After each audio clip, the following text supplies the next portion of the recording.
नमस्कार, मंडल news bulletin में आपका स्वागत है। आइए पेश करते हैं आज के कुछ प्रमुख व मुख्य समाचार।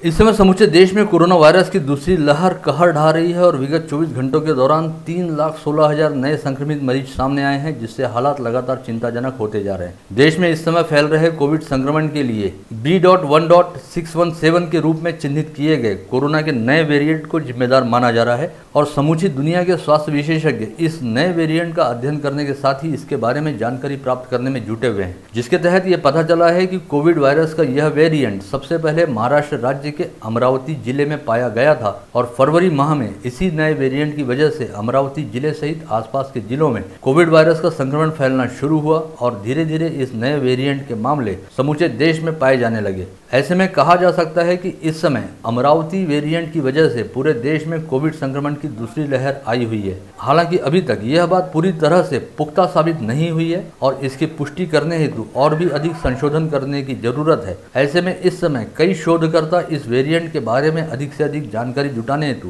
विदर्भ क्षेत्र के अमरावती व नागपुर का रुख कर रहे हैं। अंतर्राष्ट्रीय शोधकर्ताओं के मुताबिक यह वेरिएंट भारत में ही पैदा हुआ। वहीं इस वायरस के नए स्वरूप का उगम महाराष्ट्र राज्य के अमरावती जिले से हुआ, जहां से इस वायरस का संक्रमण धीरे धीरे समूचे देश में फैलना शुरू हुआ। वायरस का यह नया वेरिएंट ही कोविड संक्रमण की दूसरी लहर के लिए जिम्मेदार है। शोध के मुताबिक यह वायरस काफी तेजी से फैलता है और विगत फरवरी व मार्च माह के दौरान इसी वेरिएंट की वजह से अमरावती जिले में बड़ी तेज रफ्तार के साथ कोविड वायरस का संक्रमण फैला था, जिसकी वजह से परिवार कोविड संक्रमण की चपेट में आ रहे थे। साथ ही साथ अमरावती के आसपास स्थित अन्य जिले भी संक्रमण की दूसरी लहर की चपेट में आ गए।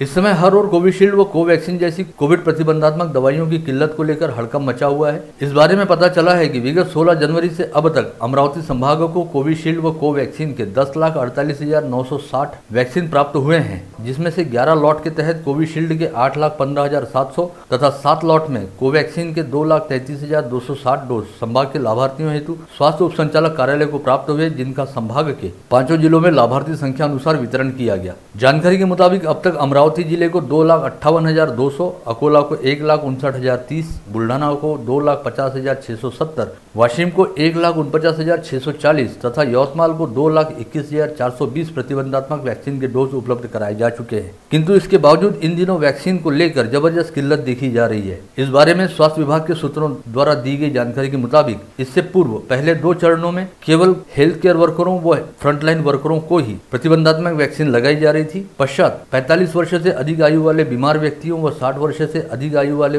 बुजुर्गों को वैक्सीन लगाया जाना शुरू किया गया। इस वर्ग में लाभार्थियों की संख्या काफी हद तक सीमित थी और वैक्सीन पर्याप्त मात्रा में उपलब्ध हो रही थी। किंतु जब से 45 वर्ष से अधिक आयु वाले सभी लोगों को वैक्सीन लगाए जाने का काम शुरू किया गया, तब से लाभार्थियों की संख्या में अच्छा खासा इजाफा हुआ है। ऐसे में लाभार्थी संख्या की तुलना में उपलब्ध होने वाली वैक्सीन की संख्या कम पड़ रही है, जिसकी वजह से काफी हद तक किल्लत का सामना करना पड़ रहा है। इस समय यद्यपि प्रशासन द्वारा स्वास्थ्य उप संचालक कार्यालय से बड़े पैमाने पर कोविड प्रतिबंधात्मक टीके उपलब्ध कराए जाने के प्रयास किए जा रहे हैं, किंतु इसके बावजूद कई टीकाकरण केंद्रों में कोविड वैक्सीन का स्टॉक उपलब्ध नहीं है, जिसकी वजह से कई टीकाकरण केंद्रों को बंद रखा गया है। साथ ही इन टीकाकरण केंद्रों पर स्पष्ट तौर पर सूचना लगाई गई है कि उनके यहाँ पर कोविशील्ड या कोवैक्सीन में से कोई भी प्रतिबंधात्मक वैक्सीन के डोज उपलब्ध नहीं है। ऐसे में यहाँ पर पहले अथवा दूसरे डोज का टीकाकरण कराने हेतु आने वाले लोगों को निराश होकर खाली हाथ वापस जाना पड़ रहा है।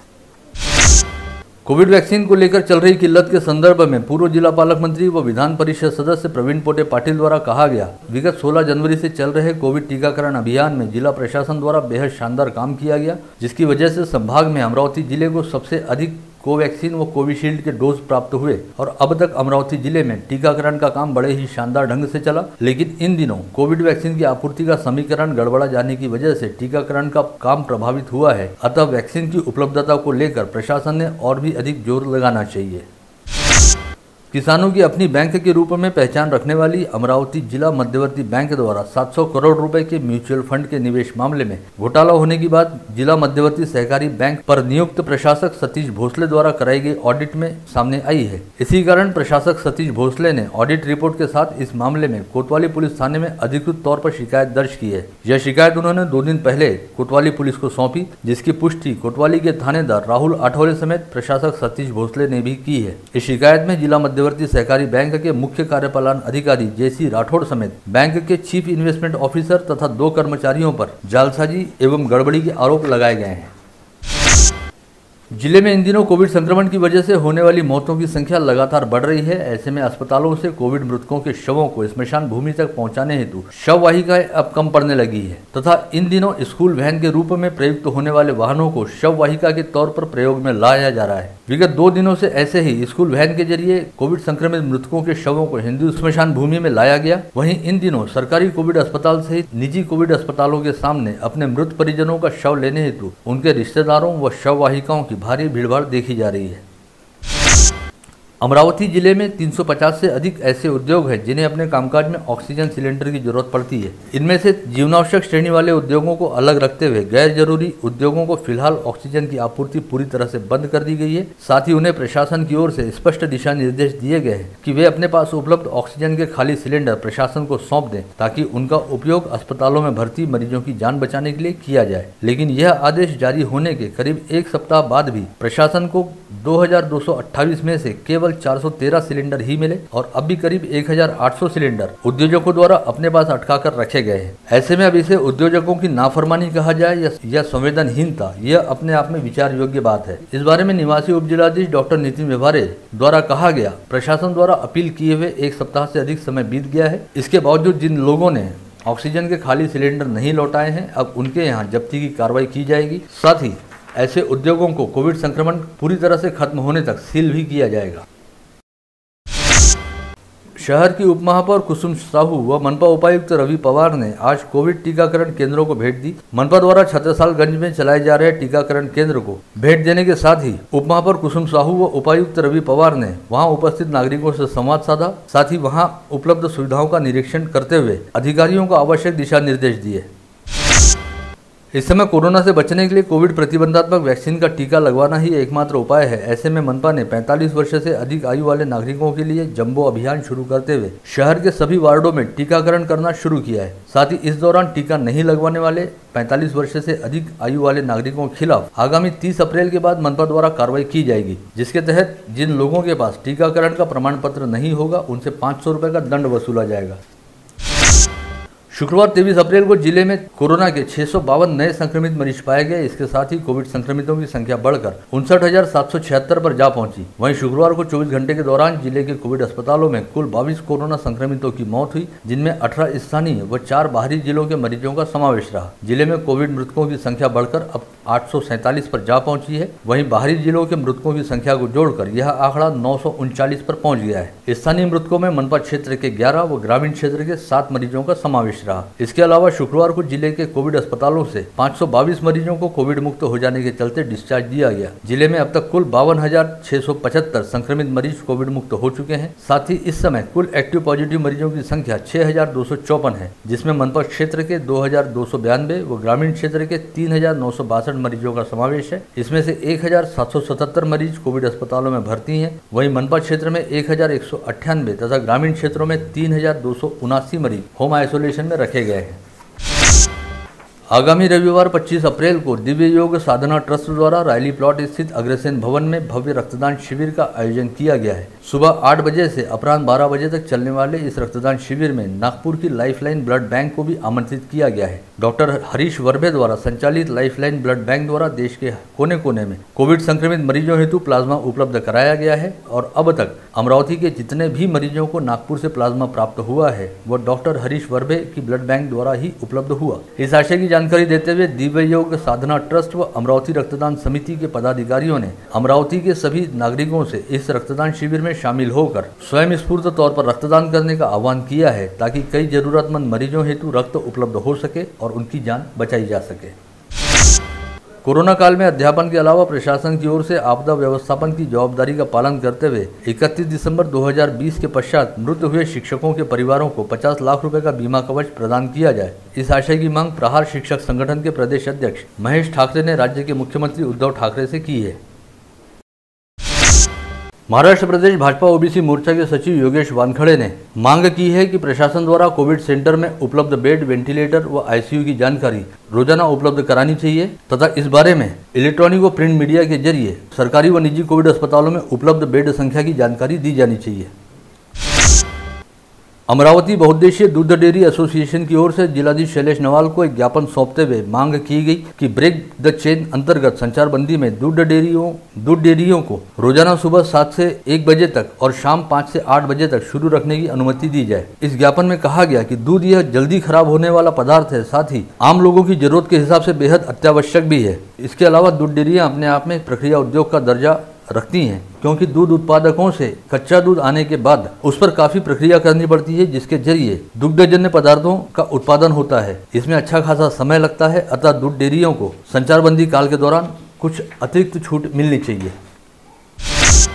कोविड महामारी के संक्रमण को देखते हुए कोरोना की चेन को तोड़ने के उद्देश्य से राज्य सरकार ने 14 अप्रैल की रात 8 बजे से आगामी 1 मई तक राज्य में कड़े निर्बंध घोषित किए हैं। यह निर्बंध घोषित करने से एक दिन पहले मुख्यमंत्री उद्धव ठाकरे ने फेसबुक लाइव पर जनता को संबोधित करते हुए राज्य के कामगारों, ऑटो चालकों, खेत मजदूरों व गरीबों को राहत देने हेतु आर्थिक पैकेज की घोषणा की थी, किंतु अभी तक किसी भी लाभार्थी के बैंक खाते में कोई आर्थिक मदद जमा नहीं हुई है। ऐसे में लाभार्थियों द्वारा अपने खाते में सरकारी मदद की रकम जमा हुई है अथवा नहीं, ये जानने के लिए लगातार बैंकों के चक्कर लगाए जा रहे हैं।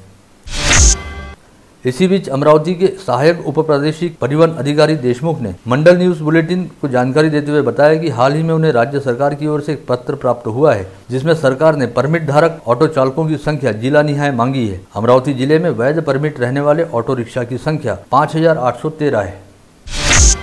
संचारबंदी व लॉकडाउन काल के दौरान भी अपनी दुकानें खुली रखने वाले दुकानदारों के खिलाफ चांदू रेलवे शहर में पालिका मुख्याधिकारी मेघना वासनकर व थानेदार मगन मेहते ने 5 दुकानों को सील किया। साथ ही सभी व्यवसायियों व नागरिकों से अपने अपने घरों में रहने की अपील की। शहर के जेवड़नगर परिसर में बीती रात 9 बजे अमन किशोर खंडारे नामक 20 वर्षीय युवक की हत्या कर दी गई। इस मामले में पुलिस ने एक 17 वर्षीय बाल अपराधी के साथ ही उसी परिसर में रहने वाले अभिषेक उर्फ मोनू डिकियाव को गिरफ्तार किया है। पता चला है कि अमन खंडारे ने नाबालिग आरोपी को एक तमाचा जड़ा था। इसी बात को लेकर झगड़ा फसाद हुआ, जिसकी परिणति इस हत्याकांड में हुई। पुलिस ने आरोपी अभिषेक डिकियाव को अदालत में पेश किया, जहाँ से उसे 26 अप्रैल तक पुलिस हिरासत में रखने के आदेश दिए गए। वहीं 17 वर्षीय बाल अपराधी को बाल सुधार गृह में भेजा गया है।